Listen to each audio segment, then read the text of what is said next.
you're not sure, but it could be. We have to make some research about it.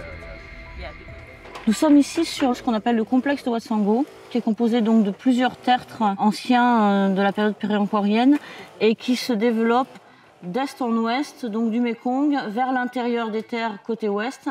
Et ici, nous sommes sur le site de Watsango 5, qui clôture donc du côté ouest ce complexe avec la ville ancienne de Wat Phu qui est située plus au sud. Donc les deux sites sont en connexion grâce à la rivière. Donc là j'ai deux images qui sont parallèles, l'une avec le couvert végétal sur la levée de Watsango 5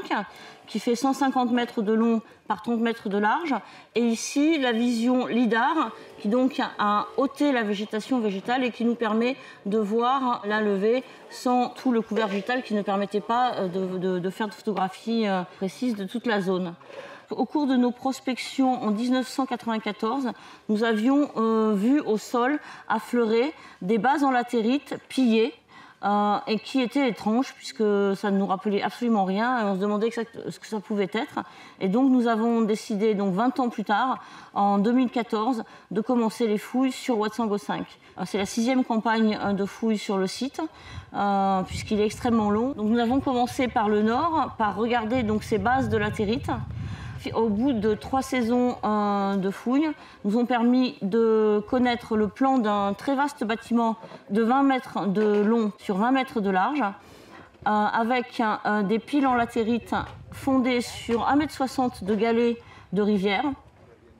percées de trous de poteaux, et qui permettent de reconstituer un bâtiment en bois disparu, mais de très grande taille, avec un accès à l'est et les fondations en galets qui permettaient probablement de soutenir les piliers d'un escalier qui menait au niveau supérieur du bâtiment sur pilotis. Donc ce type de bâtiment est absolument unique, d'une part parce qu'on a utilisé de la latérite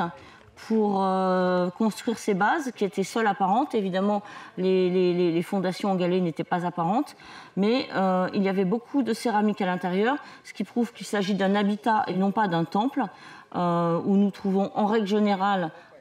moins de céramique, également orienté nord-sud, au lieu d'être orienté est-ouest, comme le sont en règle générale les monuments dédiés à des dieux ou à des divinités. Donc nous avons poursuivi nos recherches au sud de ce palais, un espace vide sur lequel nous avons fait une longue tranchée en profondeur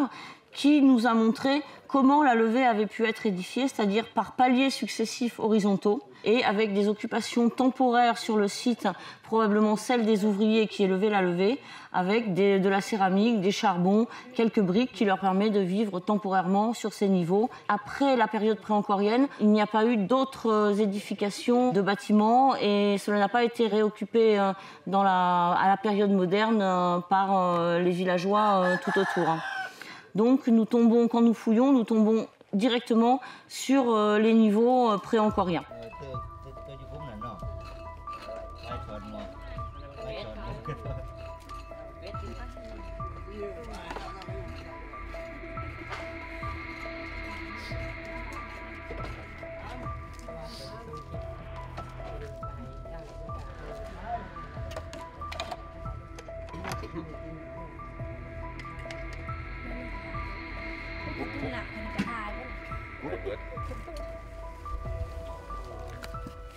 Ensuite, dans la partie médiane de la levée, qui est juste située à côté de moi, à ma droite, nous avons séparé par une ligne de briques ce bâtiment suivi d'une cour et une aire de service avec d'autres piles de bâtiments plus légers qui ont pu abriter donc des ateliers, mais également peut-être les serviteurs de ce qui semble être un palais en fait à l'époque pré-encore-ienne. Nous avons fait des analyses de charbon sur les différentes zones sur lesquelles nous avons fouillé et ces analyses de charbon nous donnent une fourchette de temps située entre le milieu du IVe siècle après Jésus-Christ et la fin du Ve siècle après Jésus-Christ. Et ça, on le revoit dans les stratigraphies et sur les différents niveaux sur lesquels on a fouillé. En 2022, nous avons fouillé donc la partie est, nord et le tout début du retour ouest de cet espace sacré matérialisés par des baïsémas, donc des feuilles de limite, qui nous prouvent que ce site était d'obédience bouddhique, comme nous le supposions déjà pour le site de Huatsango 2, fouillé en 2013.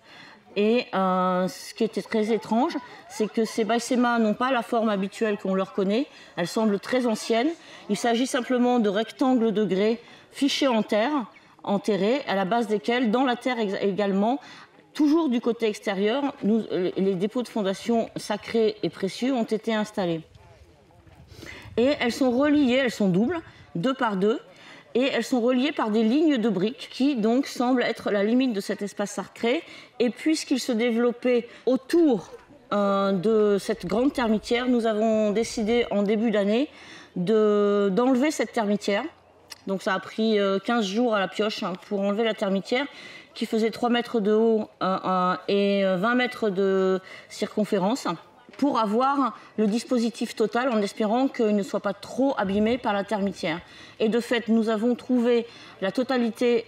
du dispositif, puisque les côtés ouest-sud ont été trouvés en place, et nous avons pu déterminer le centre de ce dispositif, qui consiste en une cache recouverte de briques. Et nous avons ouvert ce dépôt de fondation et nous avons pu constater au centre l'existence d'un dépôt formé de feuilles d'or qui ont la forme de fleurs de lotus épanouies, qui sont très probablement des lotus. Sur un lit de briques, donc c'est remarque, c'est pas mal, ça évite d'aller plus loin.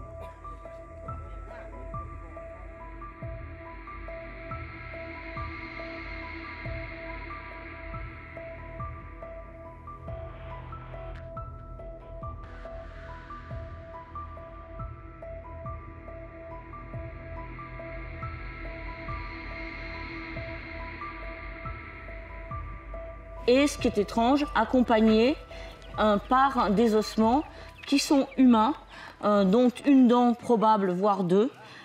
Et donc, il semble qu'au centre de ce dispositif, il n'y ait pas eu de tour, puisque nous n'avons quasiment pas de briques qui aient pu déterminer l'effondrement d'une tour, même de petite taille, mais peut-être une statue qui a disparu, mais qui devait être installée sur cet endroit où donc on a caché les ossements d'un personnage extrêmement important, accompagné de dépôts de fondation en or, en forme de feuilles de fleurs de lotus. Et ça, c'est extrêmement rare, en tout cas dans la région de Wat Phu. C'est la seule et unique fois que nous avons pu trouver ce type de dépôt de fondation à une période préancorienne très très ancienne. Alors, non seulement l'étude des charbons nous permet de dater tout cet ensemble de la période préancorienne la plus ancienne, mais nous avions aussi d'autres éléments, la façon dont les blocs de latérite ou de briques sont agencés. Nous avons aussi le fait que plusieurs éléments en bronze ont été trouvés proches de la surface dans la zone médiane de la levée, donc l'aire de service, et qui sont à chaque fois des éléments de statuettes en bronze bouddhiques, des mains, une petite sainte empreinte de Bouddha, etc.